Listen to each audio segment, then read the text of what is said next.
It's official! Nintendo is releasing a Switch 2! Man, I can't believe this is actually happening! Finally! But before we enjoy this brand new console, let's pay our respect to the original Nintendo Switch and go down a trip down memory lane. In this series, I'll tell you all about my Nintendo Switch experience. So let's just get into it. The year is 2016 and the main Nintendo console is the Wii U, which sadly didn't sell that well. It's a shame because some of the games on that thing are actually pretty dope. Anyways, some rumors are circulating about a brand new console called the Nintendo NX, who would bridge the gap between handheld gaming devices and traditional home consoles. All of these rumors were becoming insufferable, and thankfully, on October 19th, Nintendo posted their now famous tweet inviting us to discover the Nintendo NX the following day. I had a full-time job as a software developer back then, and when 10 AM arrived, I muted all notifications and told all my coworkers to basically shut up because I was gonna watch this trailer no matter what. And wow, what a trailer it was! The name was now officially Nintendo Switch, and most rumors were actually accurate. This is a console that you can play on the go and that you can dock to play on your big TV. And it is coming out next year! Ho ho! And here are some videos of the brand new Zelda game while we're at it. Dang! I was beyond excited for the future of Nintendo! I mean, considering the last main Nintendo game released was Paper Mario Color Splash, anything was considered exciting at this point. Time passed, and then it was Christmas, and then Happy New Year! Yay! It is now January 13th, 2017, and a live presentation dedicated to the Nintendo Switch happened in Japan while being simultaneously casted all over the internet. You bet I was in front of my computer screen watching this thing. The president of Nintendo, Tatsumi Kimishima, appeared in front of everyone and gave us a bunch of details about the upcoming console. The Nintendo Switch was going to be released on March 3rd, 2017 for $299 US. The console would also feature online play that would be free for a while before becoming a paid subscription, and it wasn't gonna be region locked, meaning that you can play games from all around the world. The rest of the presentation was dedicated to upcoming games, revealing titles like 1-2 Switch, a party-like game showcasing what the Joy-Con controllers can do, ARMS, a brand new fighting game that was all about punching your opponents with your very long arms. They also talked about Splatoon 2, which to me looked exactly like the Wii U game, which, don't get me wrong, isn't a bad thing, but yeah, I was moderately excited for that one. The next game they showed was a brand new 3D Mario game, and wow, this looked so good! It featured so many different environments and enemies. The game was going to be called Super Mario Odyssey, and at the end of the trailer, Mario throws his cap at the screen. Does that mean we're also going to be able to throw the cap? Exciting! Not much was said beside that, and I still find it very cool how they managed to get everybody excited about this game without ever once showcasing the brand new capture mechanic. This is such a Nintendo thing to do. More upcoming games were discussed in this presentation, including Xenoblade Chronicles 2 and Fire Emblem Warriors, as well as third-party games coming soon. But the real deal was the ending of the presentation, when Miyamoto, Aonuma, and Reggie Fils-Aimé all appeared on screen to tell us all about the brand new game, The Legend of Zelda Breath of the Wild. That trailer was actually quite exciting, revealing bits of the story, showcasing the brand new world of Hyrule we'd get to explore, how we'd fight, and much more. If you didn't know if getting a Switch was worth it, well, now you know it is! That game was my most anticipated game of all time, and I probably rewatched this trailer a couple times after the presentation. The music was just fantastic, and I couldn't wait to get my hand on this game. Luckily, it's coming out as a launch title for the Switch! Oh my gosh! Funny enough, the Nintendo YouTube channel also posted a trailer for Mario Kart 8 Deluxe after the presentation, which showcased a brand new battle mode. And that's pretty exciting. Now the wait begins.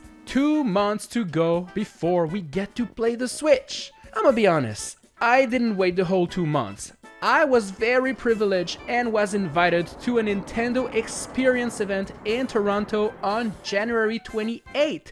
Big shoutouts to Julie from Nintendo of Canada for flying me and my friend to go try the new Nintendo Switch before anyone else. I had maybe 2 hours to play a bunch of titles they had set up over there, including 1-2-Switch, Splatoon 2, Mario Kart 8 Deluxe, Bomberman, and Sonic Mania. There also was a bunch of Breath of the Wild demo kiosk, but this was only available by appointment. An appointment that I also had! Oh yeah! This demo was only 20 minutes long, but I was free to explore the Great Plateau as much as I wanted. Obviously, as this was my first time discovering this game, I didn't get much done, but this was more than enough to get me super excited.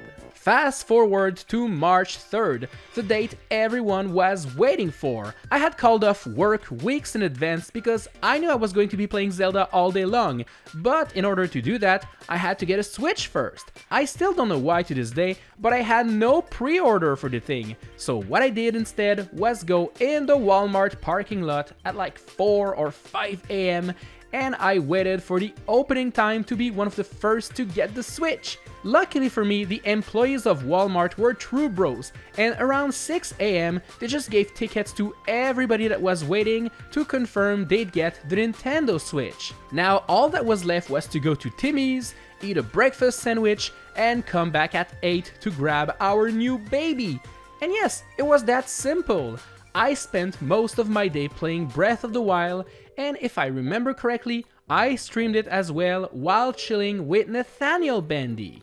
But let's talk about the game now. It is the first open world Zelda game, and man did they nail it! The traditional dungeons that the Zelda franchise was known for have now been replaced with shrines, which are like mini dungeons with simple gimmicks that you need to use to complete them. Oh, and there are 120 of them, just so you know. The battle mechanics are fun, the environments are gorgeous, exploring, discovering and gathering materials and weapons is very addictive, and heck, I played this game to death.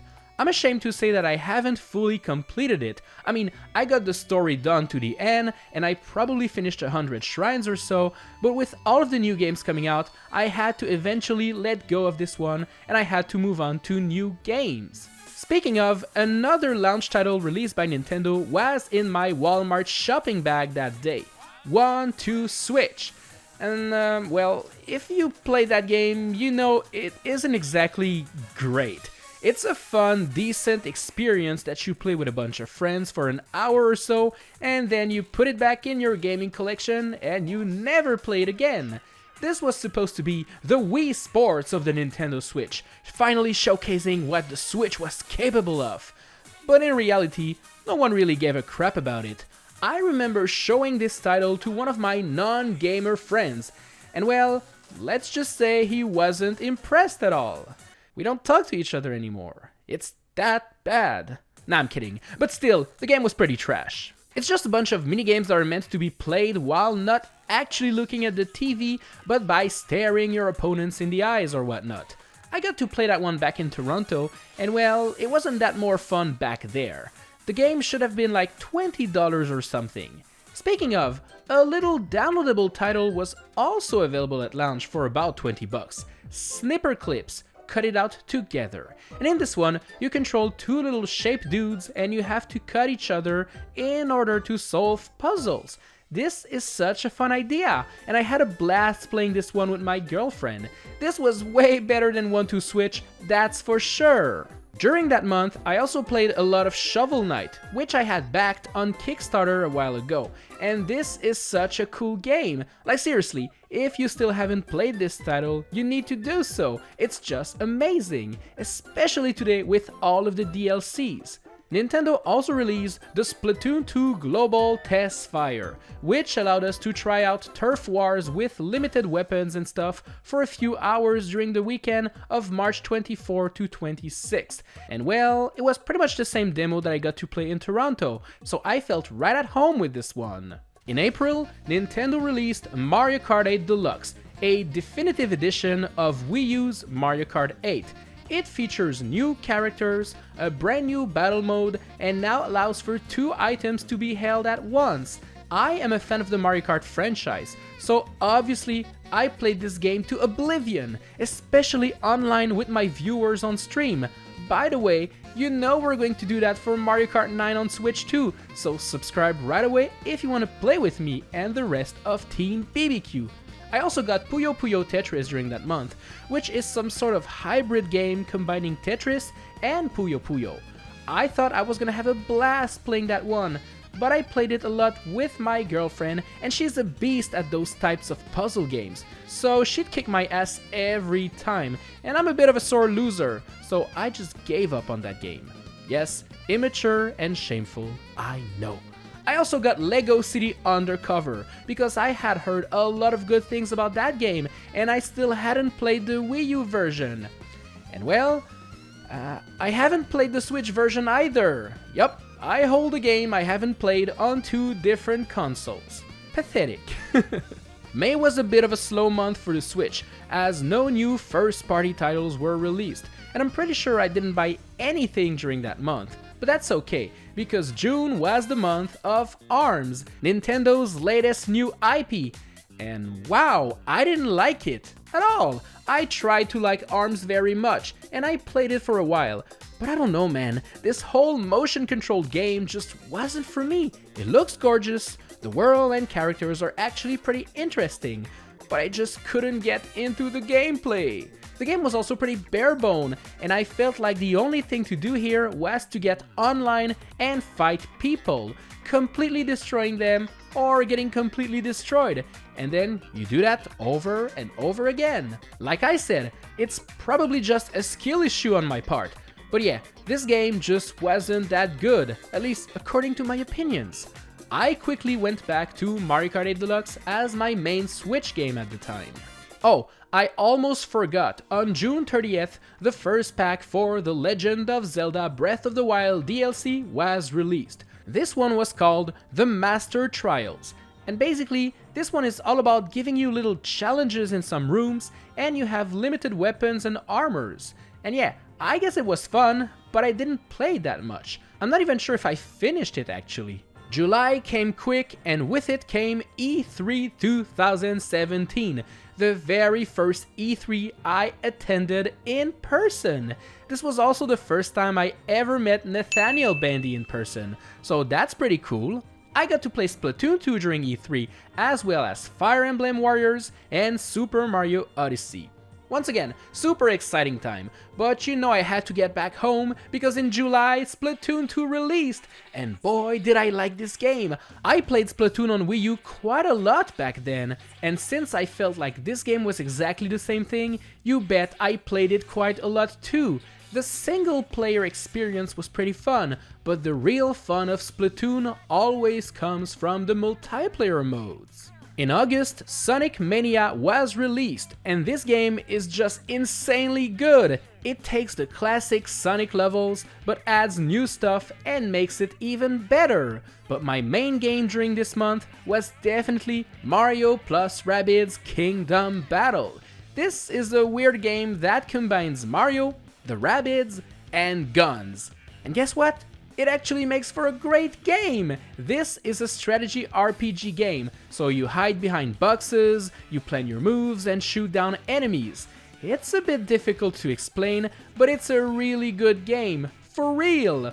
During sales, this game can be picked up for like $20, so if you haven't played it already, well, you should pick it up during the next sales. It's really worth it. Speaking of really cheap games you should pick up, September brought Rayman Legends Definitive Edition. It's a very good side-scrolling platformer game, so if you enjoy the likes of Mario and Donkey Kong, then you'll love this one as well. Pokken Tournament DX was also released during September, and that game is a mix of Tekken and Pokemon, so it is a fighting game. It was originally a Wii U title, and I hadn't played it back then, and to be honest, I haven't played the Switch version either. It's just not my type of game.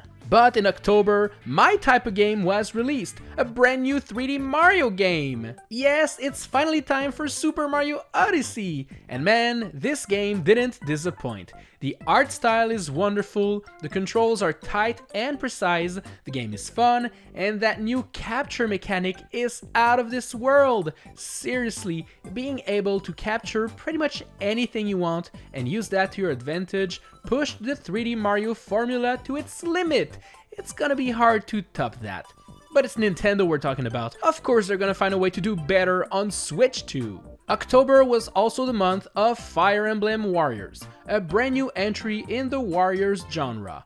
If you're not familiar, this type of game puts you in control of overpowered characters that mow down hundreds upon hundreds of enemies. And it's actually quite fun! Hyrule Warriors on Wii U is one of my favorite games of all time, so I definitely wanted to play a Fire Emblem variant of this. Sadly, I realized that I don't know much about the Fire Emblem lore, so this game wasn't my favorite. But if you like Fire Emblem and you enjoy Warriors games, then you'll have fun with this one. Oh no, it's snowing outside, meaning it's November, and it's time for a brand new Sonic game, Sonic Forces. Oof, okay, this one is not really good, according to hardcore Sonic fans like my buddy Chari5. But you know what? I'm not a hardcore Sonic fan. I'm a casual noob that doesn't care about the lore and only cares about going fast. So I actually enjoyed this game quite a lot. It's nothing special, but it's still very entertaining. Doom was also released during that month, and well, it's a fun game. You defeat demons and such.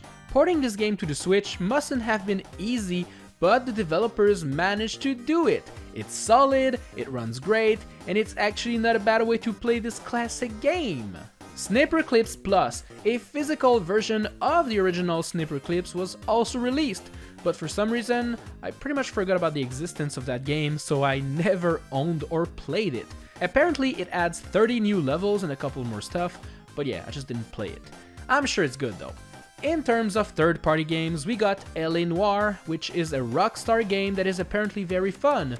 We also got Rocket League, so now you can go zoom zoom in your cars and hit balls. I heard this is a very popular game. Oh, Skyrim was also launched that month. I mean, the game was in the Switch reveal trailer, so it's good to see it finally being out on the thing. Near the end of November, I got myself the Resident Evil Revelations collection, which includes both games. As an owner of Resident Evil Revelations on the 3DS, I can safely say that Revelations on Switch is actually way more fun to play. The second game was also pretty dope, and I remember playing it quite a lot with my friend Mark. We have proof of us being hardcore gamers in this picture here. Don't judge us, okay? It's a zombie game, I promise! Yo, it's December now, meaning it's time for us to play Xenoblade Chronicles 2! I don't have Xenoblade Chronicles 2, I only have 1 and 3, so there's not much I can say about it, but I'm sure it's pretty good, cause my friend Nicobbq here has played it for 135 hours. So yeah, I guess it's at least decent.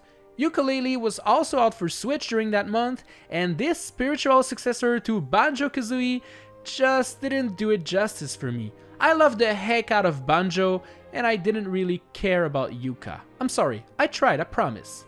That's about it for the year 2017. Pretty solid lineup, to say the least. But guess what? It's now January 2018, and well, this was a pretty chill month for Switch releases. The only game I picked up during that month was Celeste, because I heard great things about it. And well, yeah, it's actually living up to the hype. This is a very challenging game, and I yelled a couple of bad words while playing it, but never did it make me rage quit. Nah, I completed that game. Well, at least the basic story. You know, all of those extra B-side tapes and other hardcore things were just too much for me. I couldn't take it anymore. Guess I'm not a hardcore gamer after all. I also tried the game Super One More Jump, which was actually very fun. You just have to jump and avoid obstacles, and the music is really soothing, relaxing, And I don't know, man, this game is a mood. I can play it for an hour and not even notice I've been playing for that long. It's kind of mesmerizing, it's hypnotizing, it's... Oh, guess what? We've been watching Super One More Jump for so long that it's now February and we got the re-release of both Bayonetta 1 and 2 for the Switch. I'ma be honest, I'm a sucker for the Bayonetta franchise. I played the first one on PlayStation 3, then I replayed it on Wii U, and then I played Bayonetta 2 on Wii U, and now, well, I replayed both on Switch. Yep, I love these games that much. They are over the top, crazy insane, and nothing makes sense. They're pretty dumb, but oh man are they good.